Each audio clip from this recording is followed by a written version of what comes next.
welcome to African Legends. And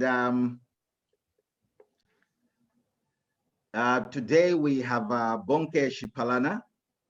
And Bonnke Shipalana, we've been friends for over 5 years now. And Bonnke is the CEO for the Alua group of companies. He is also a TV personality and a radio personality, and does a lot of talking as well, besides just running these successful companies that he does. So Bonnke, welcome to African Legends. Thanks a lot, Pastor Kenneth, for the invite. I feel very honored, and I don't take this opportunity for granted. I'm sure that there are 20,000 other people in Africa who could be sitting with you, but you chose me. Thanks a lot for that. No, you are welcome. I see that you are in Durban with the family, just on holiday. And how is it going there in Durban? All I can say is that my swimming skills are not as good as I thought they were. The stamina and the energy is not right at all. No, I'm fine, Nigeria. We're on holiday for this week with my wife and the 2 daughters. They're out now, going back to the beach, and I'm here. I use this as an excuse of not going, but it's a good excuse. I love it being here rather than trying to act as I'm swimming that side, because that's right. Yeah, a 3 out of 10. Yeah, no, that's good, man. And so you have 2 daughters. How old are your daughters, Bonnke? The eldest is 12. The youngest is 9. Okay, 12 and 9. Yeah, turning 10 this year. 2 weeks ago, we're celebrating our 14th wedding anniversary with my wife, and it's been a graceful journey and a blessed journey. Without God, I'm sure it would have been tough. Yes, it has been blessed. I mean, when I look at my family, I can just thank God for where we are as a family. No, that's great, man. It's good to hear. Especially a person in your position still mentioning God, we have a lot of hope. Without God, there is no life. There's a lot of people that when they reach where you have reached, they feel like, man, I don't need God, I can do this thing on my own. Good luck to them. Give them 5 years, they'll come back. Okay, so everybody that is watching us this afternoon, this is African Legends, and this is a place where we just invite you to listen to inspiring stories from the mother continent, and we bring some brilliant Africans that are doing great things on the continent. And today we have Bonnke Shipalana, and African Legends was inspired by a proverb that says that the narrative will always glorify the hunter until the lion itself learns how to write. So, we really feel that as Africans, until we get to a place where we start to, tell our own stories, we are not going to win this battle. Why? Because the people that usually tell our stories are people that normally don't tell them correctly. So this afternoon, I have Bonnke, and Bonnke, welcome. And thank you. Just tell us just a little bit about yourself. Who is Bonnke Shipalana? Thank you so much for the introduction. Just to share a bit about who I am, I think to summarize it more than anything else, I love to talk about my parents and my grandfather, because I am who I am because of where they come from and what they did. My grandfather was a pastor for Apostolic Faith Mission for over 6 years. My father is still a pastor today for Apostolic Mission. He is 74, if I've got my numbers right. My mother is a pastor. My uncle is a pastor.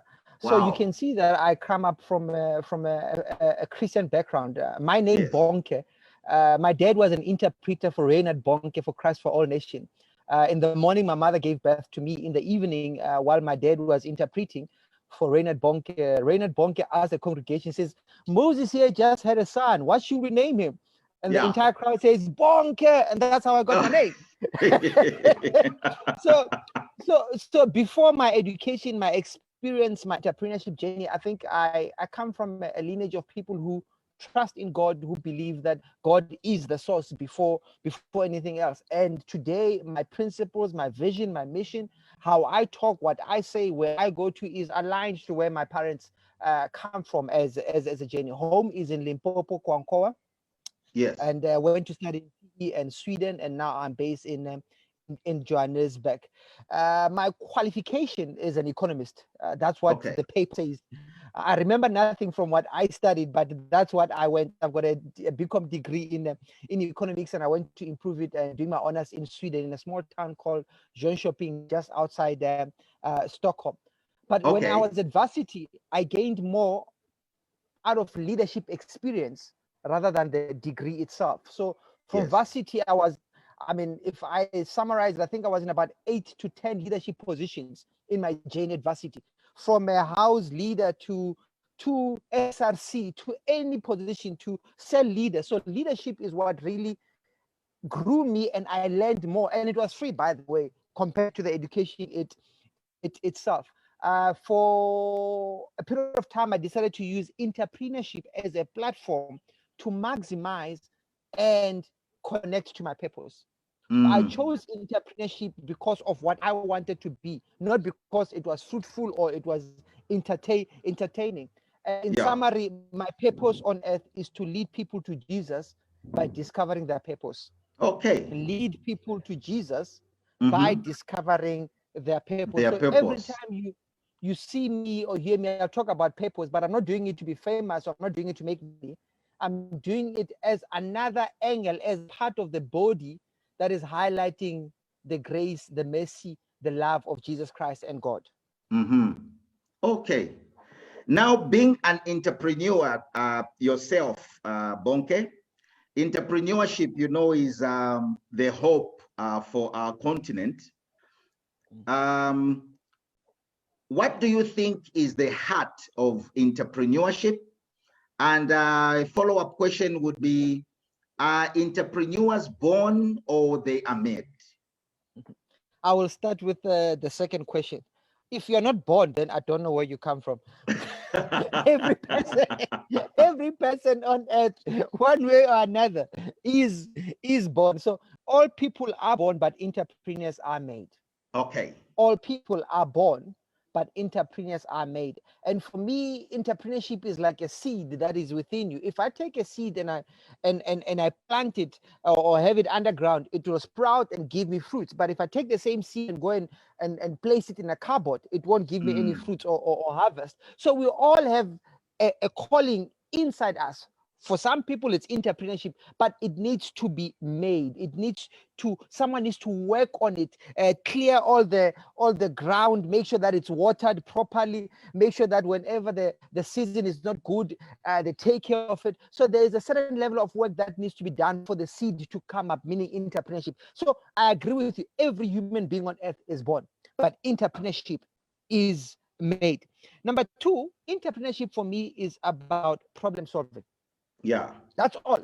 Let's not get it twisted. The money element of it comes secondary, but most of us unfortunately have, or the education system or the political system or the economic system focuses on the money making and ignores the problem solving element. Most people want to be entrepreneurs because they want to make money. Yes, I agree with you, but that's not the foundation. That's not the principle. The principle is entrepreneurs are there to solve African community provincial problem.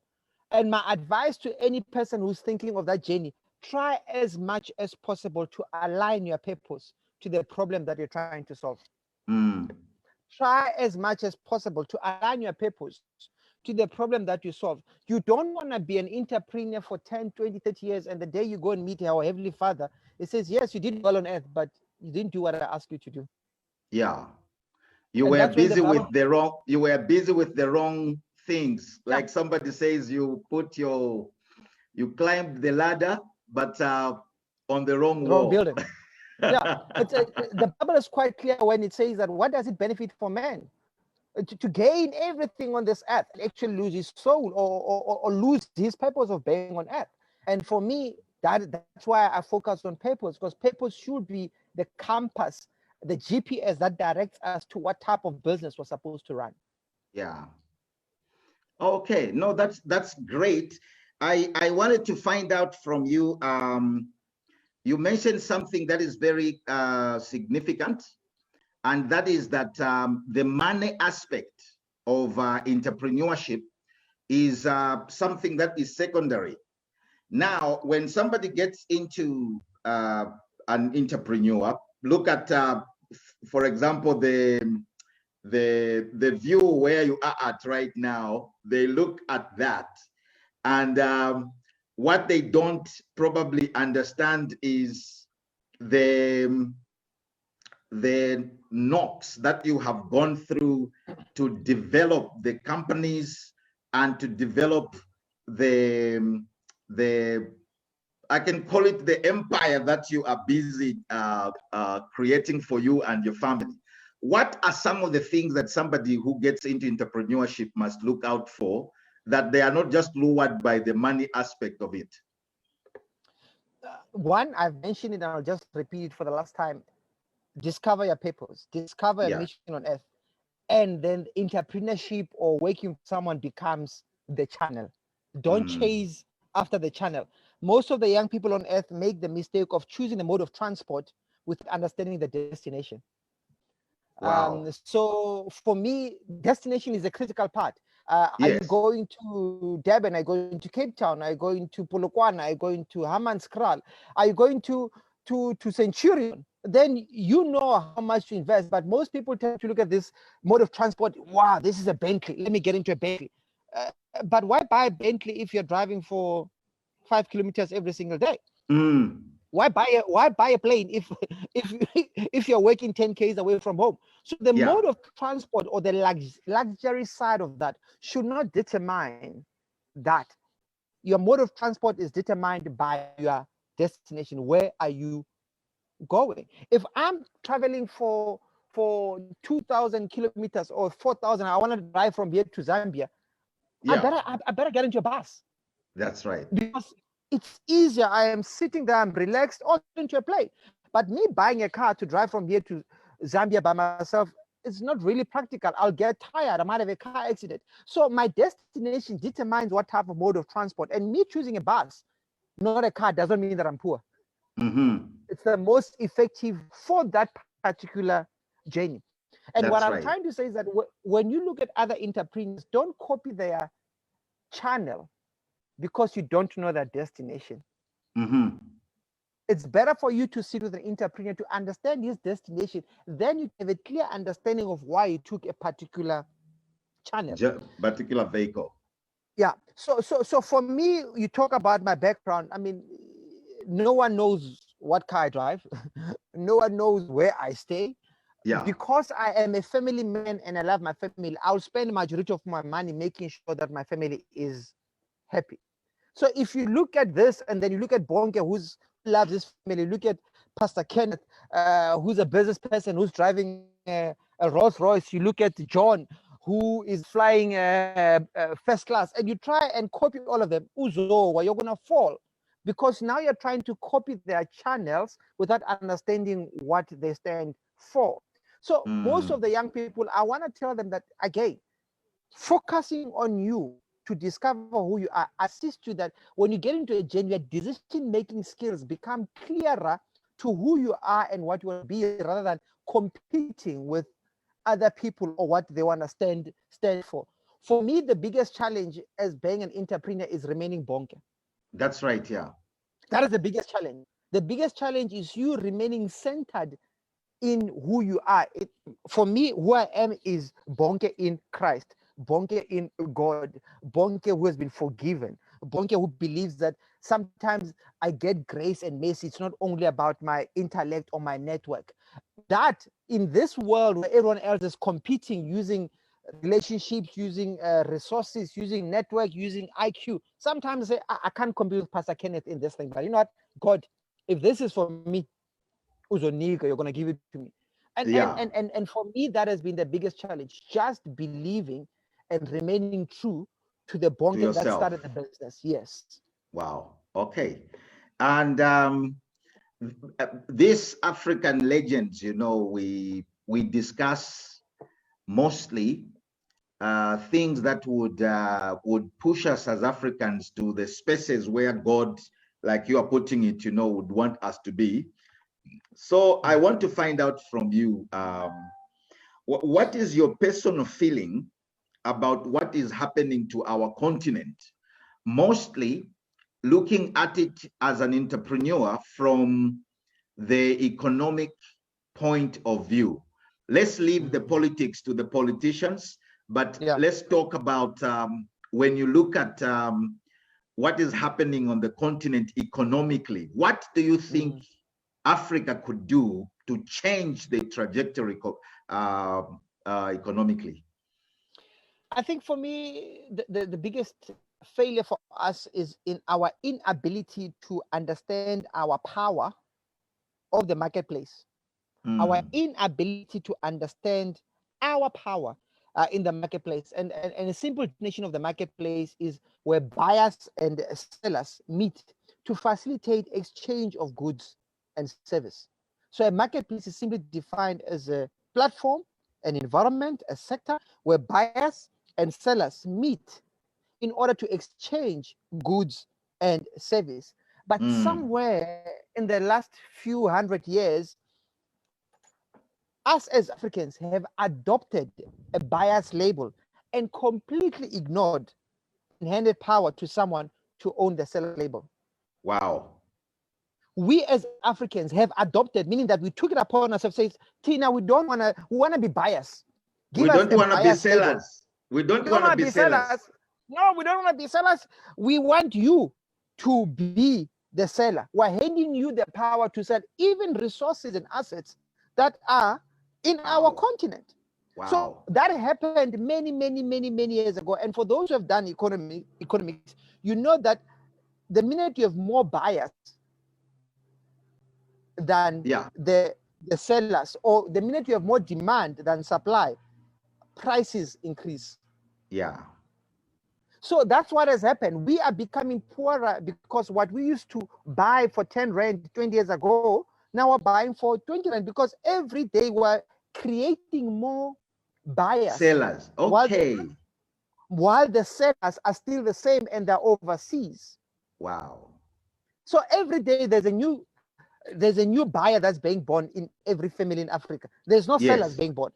So the minute there's an increase in buyers and the seller is still the same, the seller says, I used to sell this for 10 rand. If you want it now, you'll buy it for 11 rand. Wow. And then they buy it. Next year, 12 rand. Next year, 13 rand. And that's why today we can have diamonds that we pay more for that are being taken from our own continent to be polished outside, and they're being sold to us at a higher price. But this is not new to us.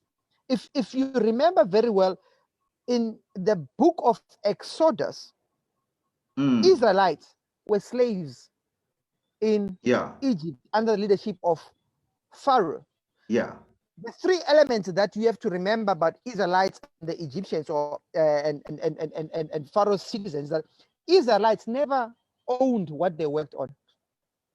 I had the privilege this year to go to Egypt with my family in January to go on holiday, and I looked at all the structures and everything else. Egyptians still own that, but I can bet you that part of it was built by Israelites. So Israelites contributed to what Egypt is today, but they can't claim it. So meaning that if we continue in this trajectory, our kids, me and you, our kids, our grandchildren are gonna build, but don't own. Number two, Israelites had no control or influence over their own future. They were born as slaves. So each and every Israel kid was born as a slave to work under someone else. Yes. And also sometimes as Africans, that's where we are. Our kids are born as slaves, mentally, spiritually, business-wise. Last but not least, our grandchildren, regardless of how clever they are, they will have a ceiling because they're born as slaves. Being born as slaves simply means that your future is defined, written, signed, sealed. You can't go beyond this, regardless of how good you are. And that's why we can say that in the old days, we had grandparents who were good at athletics, grandparents who were good at cricket, grandparents who were good at rugby, but they never played for South Africa because their future had a ceiling. Yeah. They were limited. So your own potential gets limited. You're taken and put in a bottle and sealed and written, Kenneth, a garden guy. Yeah. That's it. And your own kid is born under the same label. Wow. So for me, I think that's where the pain is, that we've misunderstood the power of our own marketplace. Okay. So what it is that wow, to be honest with you, I have never heard it said that way, that we have misunderstood the whole essence of the marketplace, that there has to be sellers and there has to be buyers. And what us as Africans have done, we have told ourselves that we will not be sellers, we will just be buyers. You know, I think I remember very well growing up, you know, in Zambia, we despised people that used to sell stuff. They looked like they were not very, you know, they were not dignified and stuff like that. So what it means is that psychological conditioning of us not wanting to be sailors is very entrenched in an African psyche. That's why, you know, they take the diamonds and they take the oil, you know, they take Nigerian oil and refine it and sell petrol to Nigeria, you know, and and take South African diamonds and polish them and take the cocoa from Ghana and make chocolate and sell as chocolates, because we are just buyers. Wow.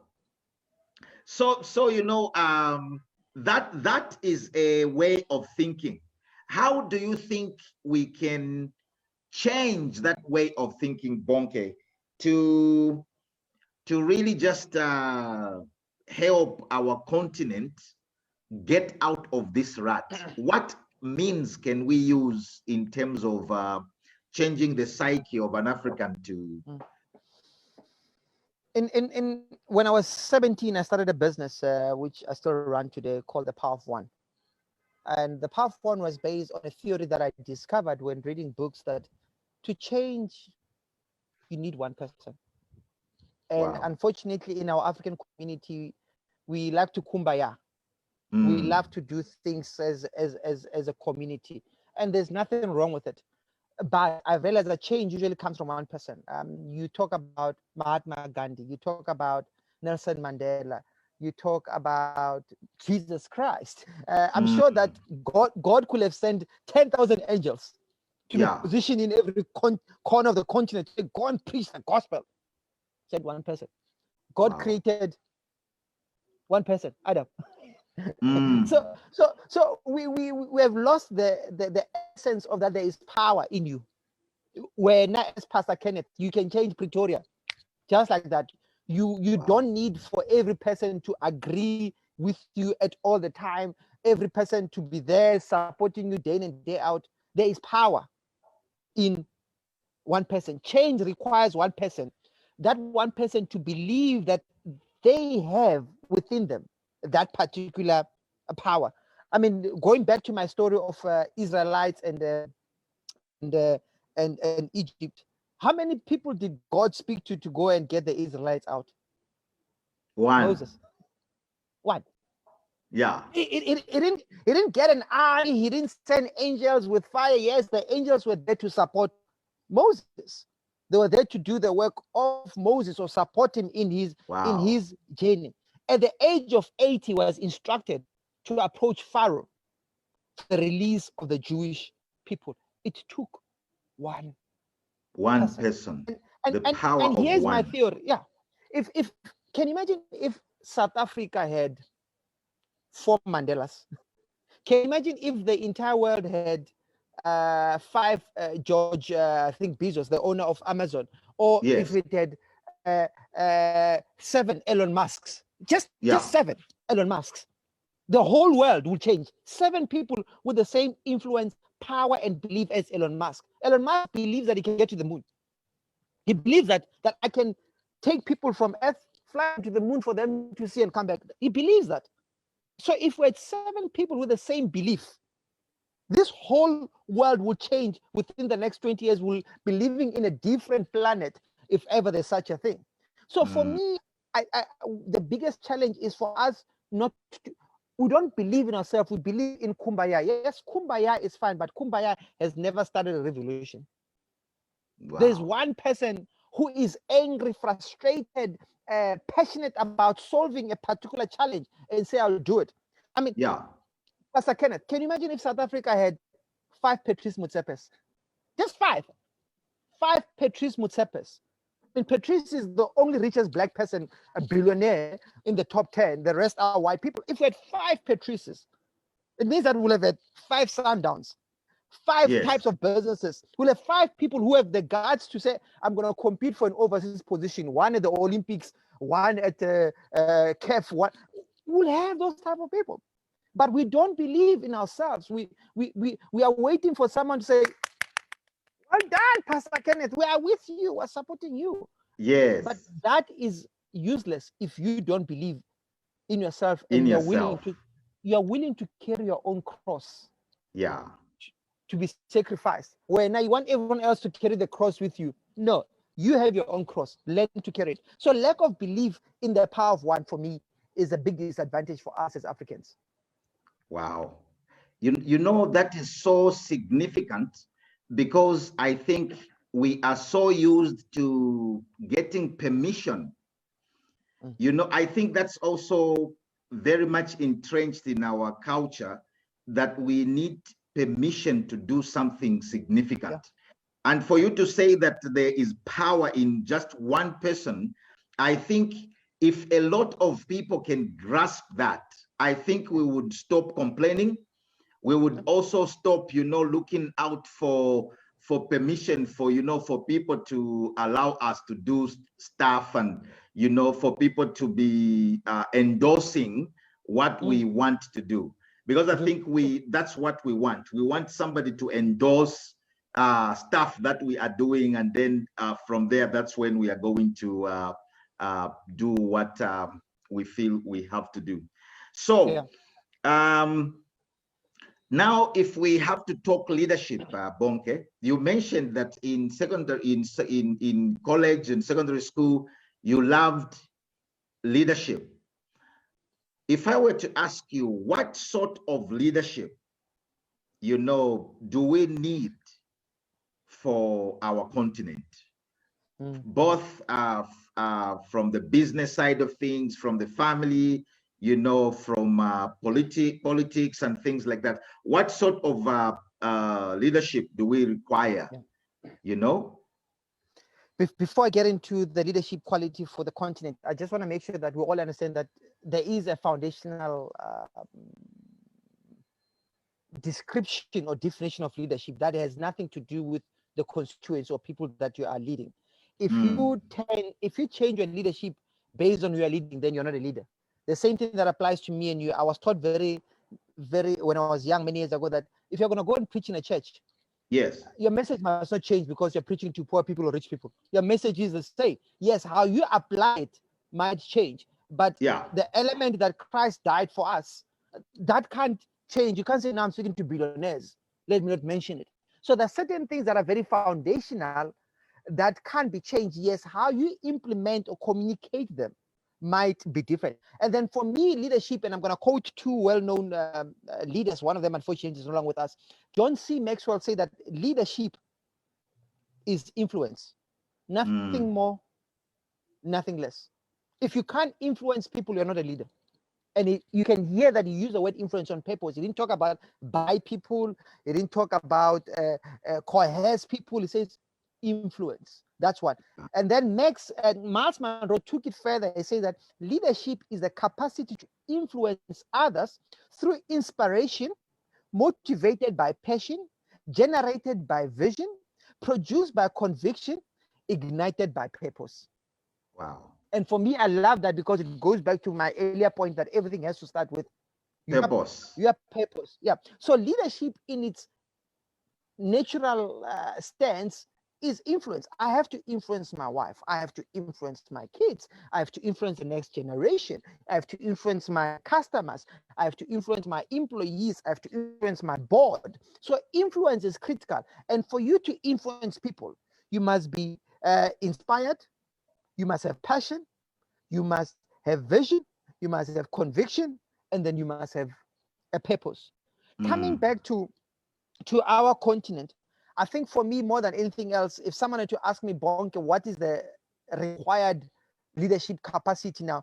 I require someone to influence their mind of the next generation by rebuilding the current generation. Influence the mind of the next generation by rebuilding the current generation. Because I think the current generation are in pain. The current generation reminds me of a big elephant. If you go to the circus or you travel to Singapore or India, you'll see this huge elephant with a rope tied next to a small pole.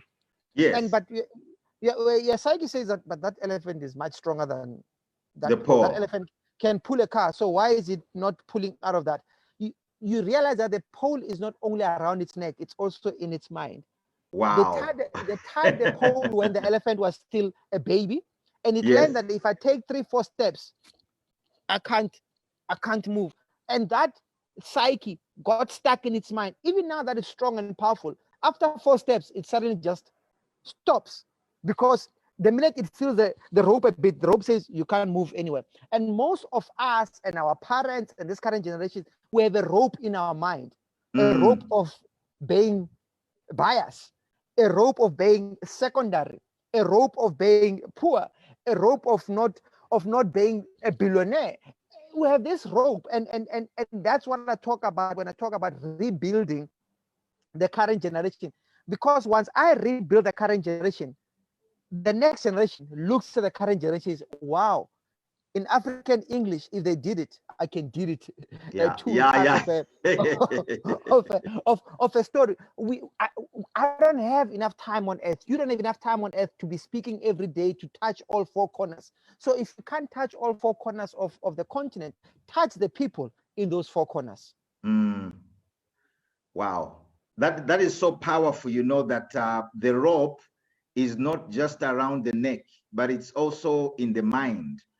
And what I've seen with a lot of us as Africans, we are bound in our minds because I think we also are so afraid to start things and to build institutions, to build companies.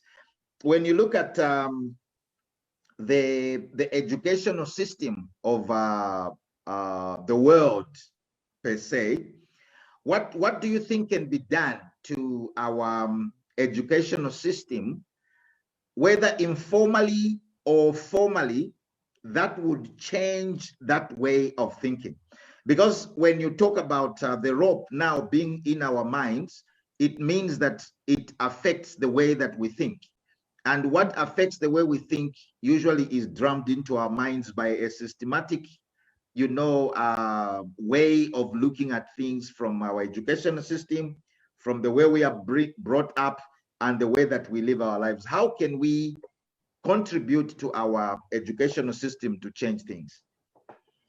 I mean, it's so surprising that as I grew in my love for God, in my love for the word, I realized that the solution, most of the things that we go through, the solution is in the Bible. The Bible is quite clear: as a man thinketh, that's who he's going to be. And it's not only him, but the generation.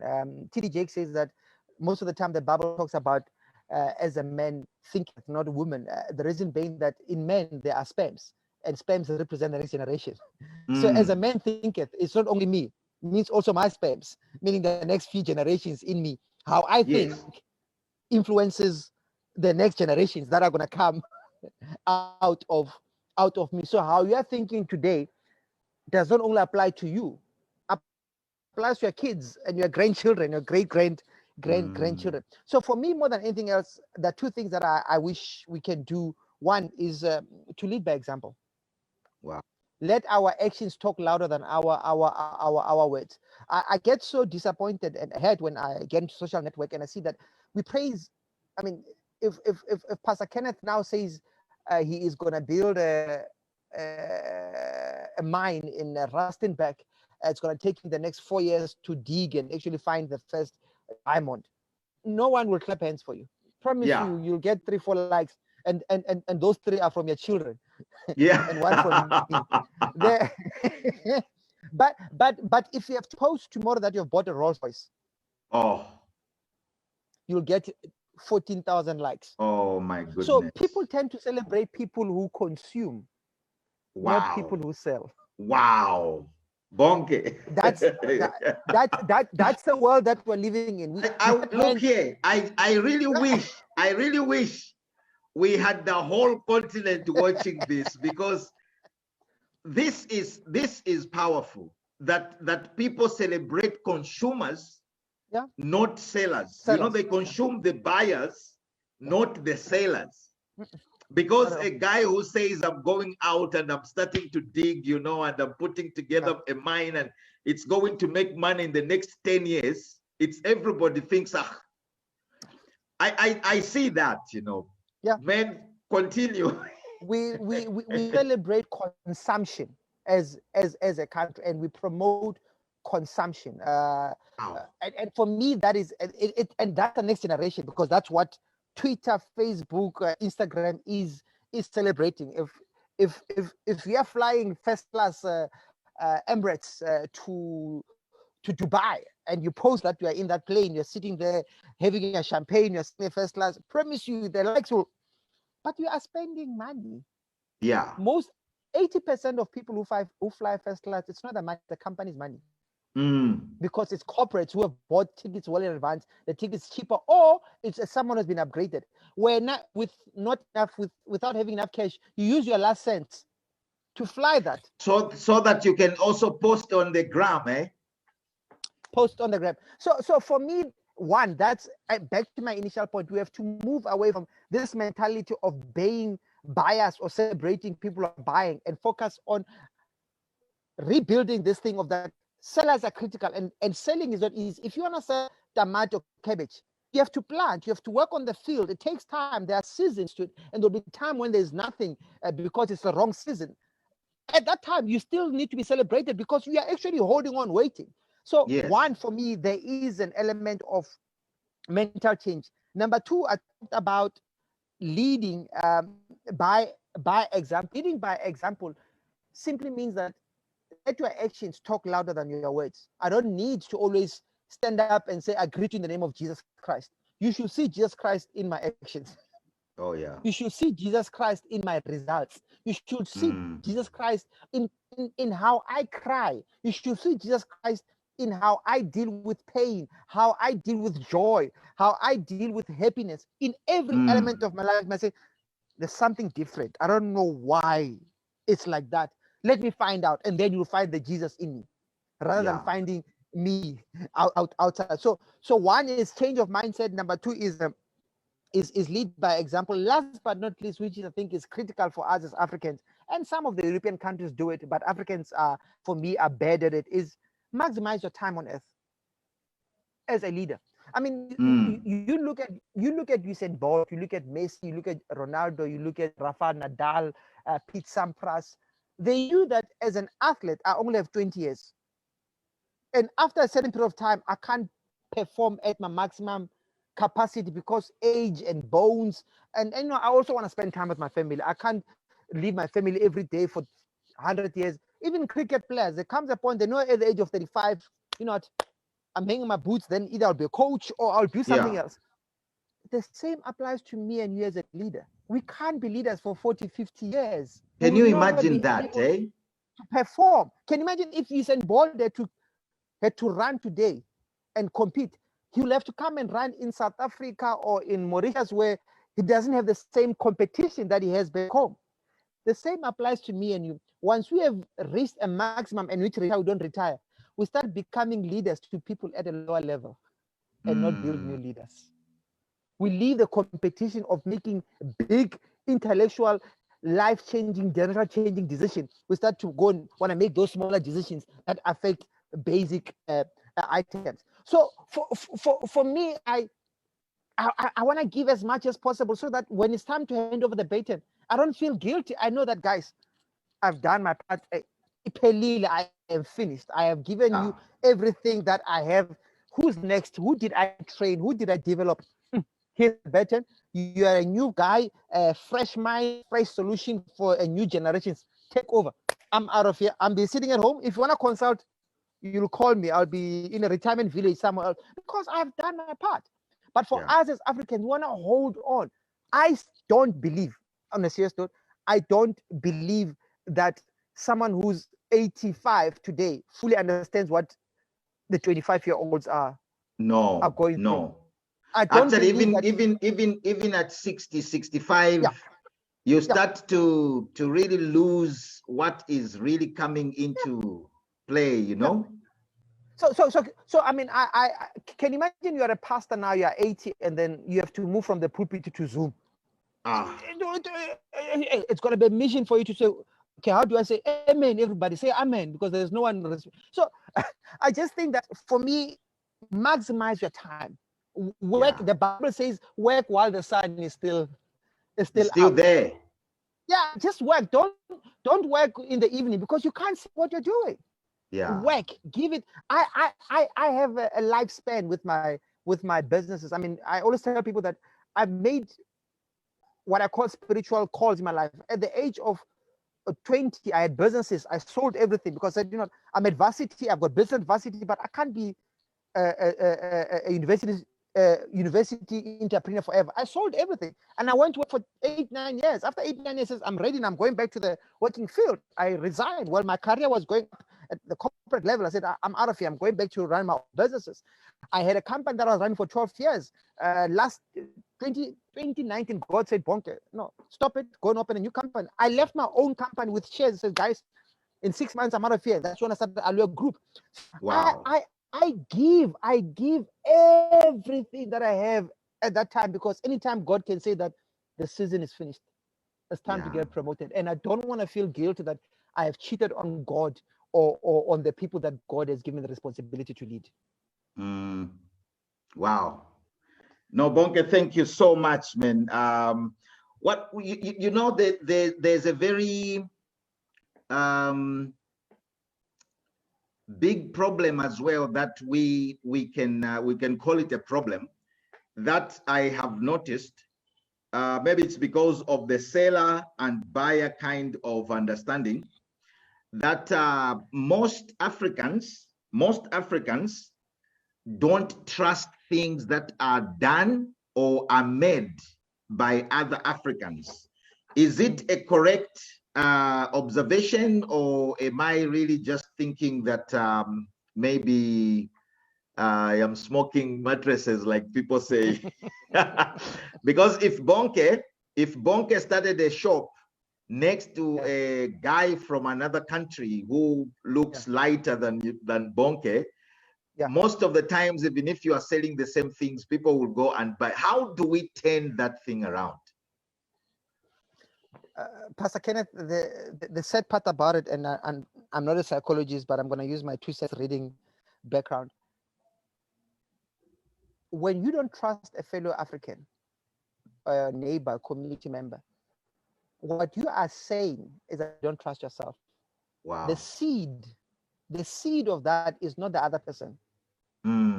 Is you, because you don't see yourself doing what he or she is doing. Yes. If you don't see it in you, who you grew up together, went to the same school, stayed in the same community, and he does something, you start, instead of questioning your lack of growth, you take that and you lump it on the other person. You lump it on the other person. So it's a really reflection of yourself, not a reflection of the other person. It's a reflection of the rope that we talked about in the mind, that when as a person from Mamelodi, when as a person from Alex, when as a person from Malamulele, you'll never make it. So when someone from Alamalele makes it, like, no, it's impossible. The rope said we can't move more than 4 meters. So why is 4 steps? 4 steps? So why is Pastor Kenneth moving? There must be something wrong. No, I'll go to that guy because this is an elephant, that's a giraffe. The rope said nothing about a giraffe. So, you know what, let me buy into it. So it's really a sad theory that it's just a reflection of the challenges that you as a person are going through. So that is one.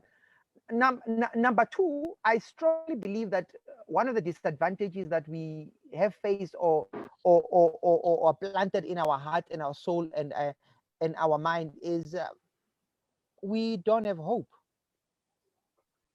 Yeah. We don't have hope as a continent. And what I mean by that is that we don't believe that we can solve our own problems. Wow. We always believe that somebody must come and solve them for us. But every time, when I fail at school, I blame the teacher. When I don't get promoted, I blame the boss. Every time we are blaming some. We don't. I was sharing with in another radio station on Tuesday that there are certain things in this world that I don't expect anyone to do for me. It doesn't matter. These are the things that I said, God, this I have to do for myself. And those things, regardless, I'm happy, sad, poor, rich, business going well, family going well, whatever. These are standard.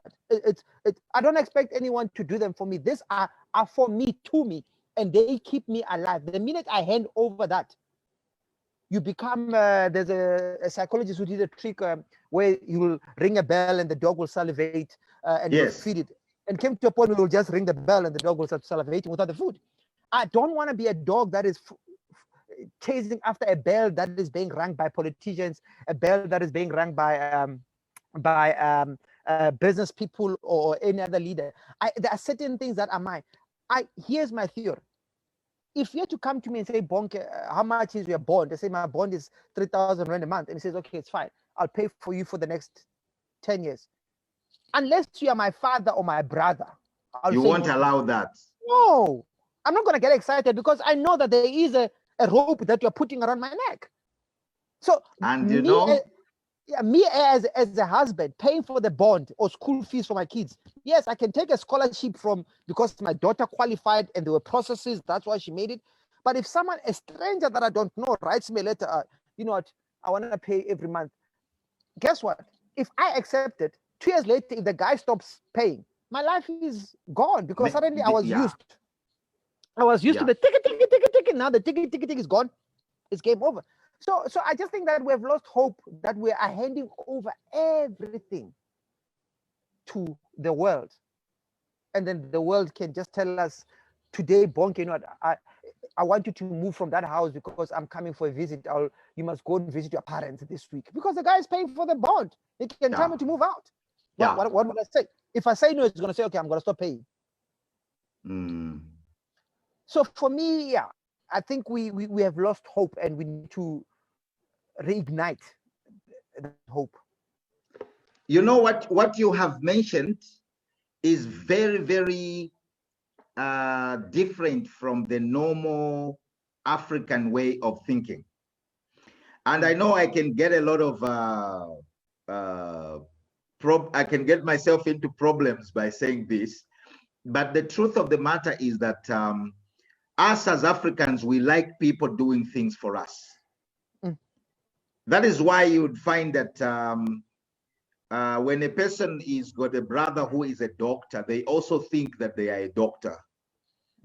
You know, and when you just have you just have one friend that has made it in life, you also feel like you have made it in life, because most of the times we don't want to do things for our own or on our own.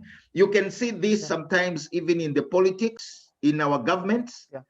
You know, you can see it in the businesses that we run. You know, us as Africans, we just want things to be done. What you have said that you won't allow people to do certain things for you, I think is so critical that if we adopted the same way of thinking, I think we can solve a lot of our problems. Because we sit in our parliaments, and we discuss how much money we will borrow. Yeah. And some of the countries that continue. are borrowing us money are not as wealthy as African countries. Yeah. Now that you've opened a bit of a gap into being controversial, do you know that some of us have actually ceded the power to pray to God to our pastors? Wow. There are certain people who don't believe that they can say, God, please help me, or God, they need to go to Pastor Kenneth and either give him money and say, please pray for me. And I'm sitting there like, but no, why are you handing over power? You can pray, yes, you can phone Pastor Kenneth, says, please support me in my prayer. But yes. You don't need Pastor Kenneth to connect you to God. He is not God. He's a messenger of God, but he is not God. And you can see that people sometimes go to church and they don't even pray. They just stand there and say, Pastor, please touch me. Yeah. And they want the pastor to touch them, or the pastor must mention your name, your home address, or whatever it is to show that he knows you, and then he can connect you to God. I don't need anyone to connect me to God. Christ did that for me many years ago, and it's still valid today. Yes. So people have actually handed power, have handed knowledge, prayer. Some people will always go to someone else. Please tell me how to love my wife. I'm like, Haibo. Someone must tell you who's not even in the house how to love your wife. Pray to God for strength and wisdom. You have it within you.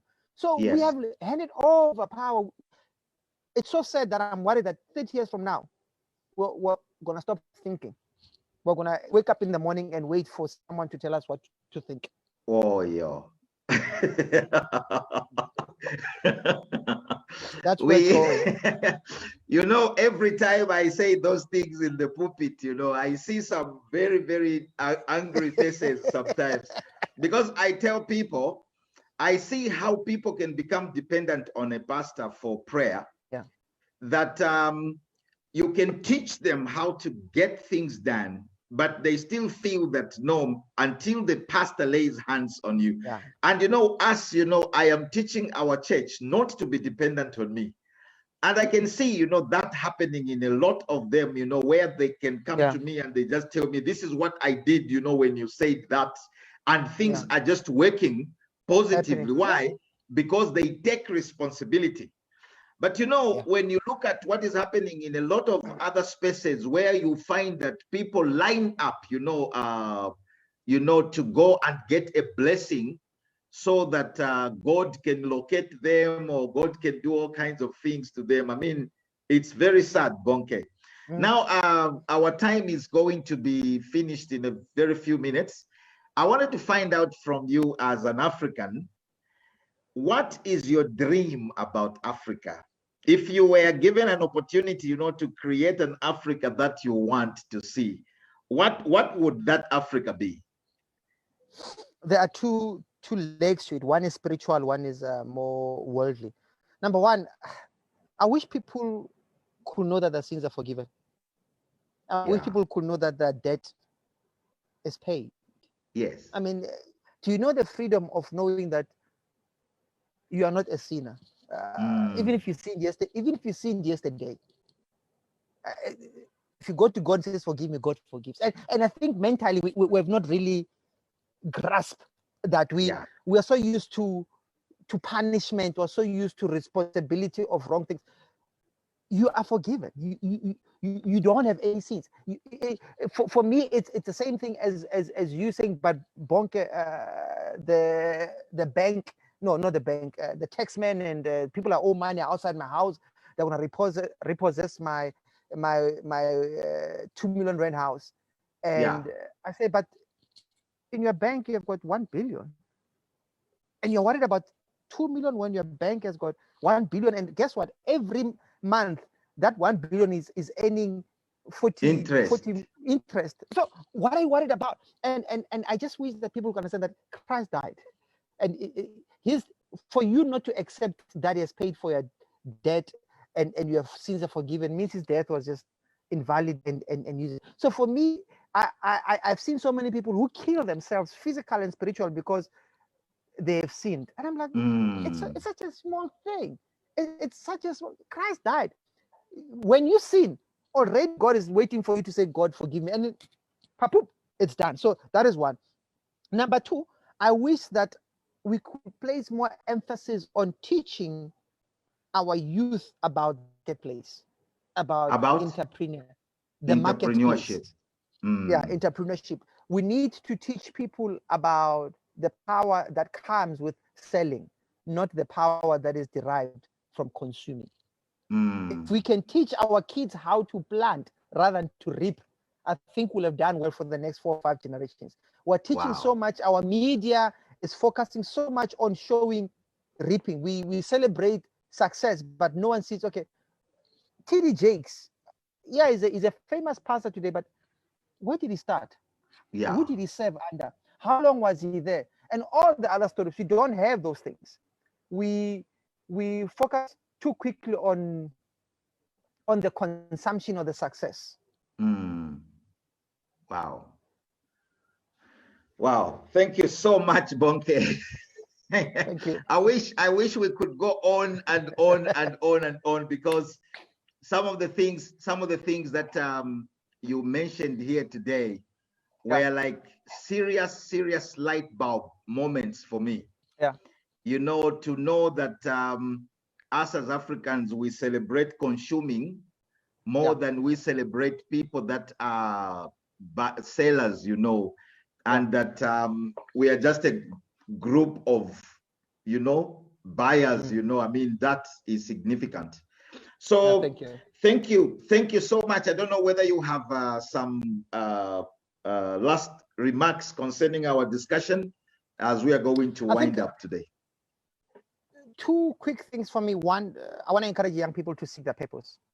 And when I meet most of them, they keep on saying, Bonnke, I don't know where to start. What is my purpose? I remind them that purpose is born from passion. And passion is not about love or Valentine.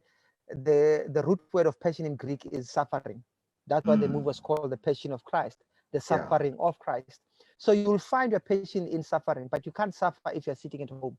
You suffer when you're in the work field. You suffer when you're in the marketplace. So you discover purpose through action. That is one.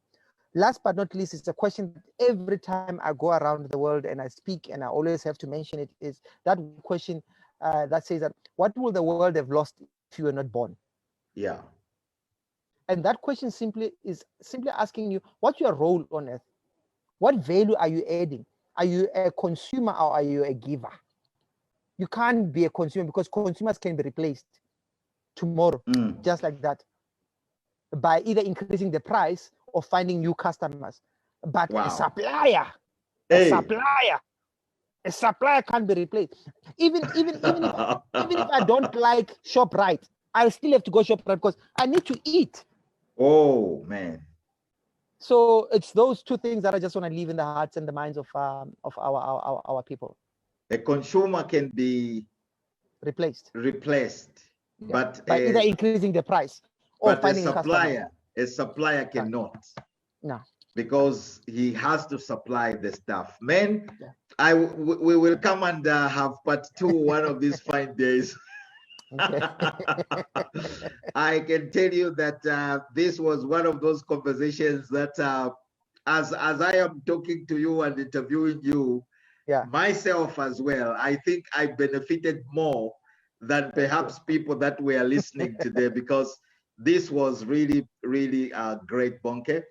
And please let me not hold you more than I am supposed to, so you can also go and learn how to swim. Okay, yes, I'll do that. No, thanks a lot. Thanks for the opportunity. God bless. No, thank you so much, and all the best with your new endeavors at Alua Group. And we will chat soon. Thank you, Pastor. Okay. Bye. Bye.